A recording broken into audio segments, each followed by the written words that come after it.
probably the most important thing, right? Frames are what keep me safe. They're what create space. They're what allows me to survive, meaning they give me more time in between tapping out to being strangled. And understand, like, when you're just starting this game, it's really about how few times did you get tapped out. It's not about winning. It's not about tapping anybody. It's not about getting up. I was like, oh man, I only got tapped 30 times today in 5 minutes.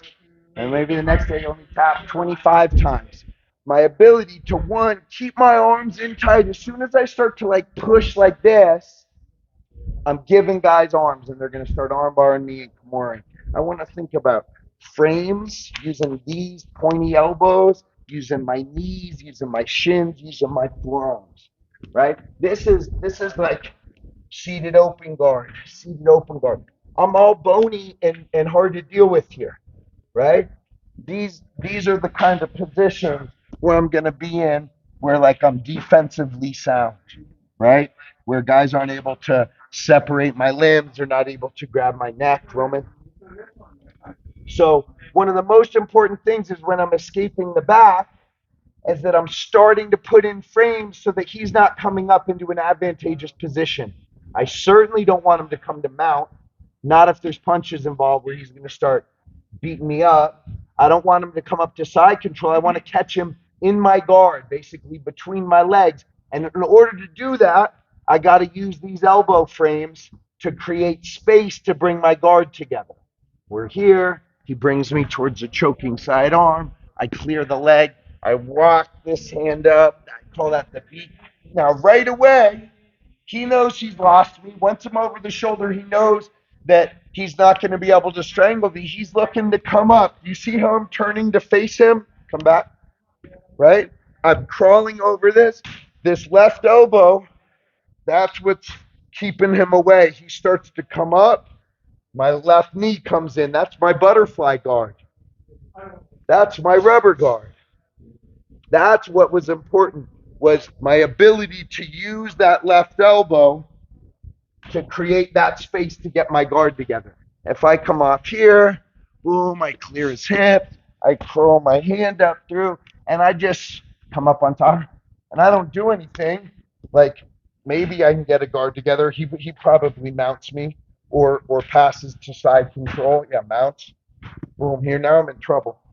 Right now I gotta get onto my side on my way back to a guard, right? Half guard, right? So using that elbow to create space to get my legs involved, to get him in my guard is huge. We're going to add one last detail, one finishing detail on that Gogo clinch. Brings me to the choking side arm. I clear the feet. I crawl up. I shoulder walk. What do I need to do? Elbow frame. I start to turn in as he comes up. My left butterfly hook comes in. My right leg comes in. And I'm using this left butterfly hook, right? This left leg. You see how that shrimps me out, right? If I'm here flat on my back, it requires a lot of flexibility. Walk in, right? It requires a lot of flexibility to play rubber guard here flat on my back. You know, this is flexible. But if I go here, now it requires much less flexibility. Fire, flip. It's my arm, my left arm doesn't leave. That's the tricky part here. A lot of people go here and then they pull this arm out and they wonder what happened. My arm stays on his neck. Fire, flip, catch, collect. What he's going to do here is start reaching for these toes. He's going to start trying to pry that foot out of his face. When he does that, I'm going to figure four. Okay? He starts to mess with my toes. Figure four. Now he's done. That's the final finishing detail on that Gogo clinch.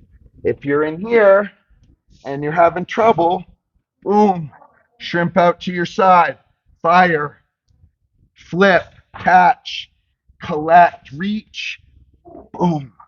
Now it's game over. This Gogo clinch is that when they flip the foot in front of the face, they remove their arm. That's got to be, my heel has to be on the outside of my forearm. My forearm stays in the same place.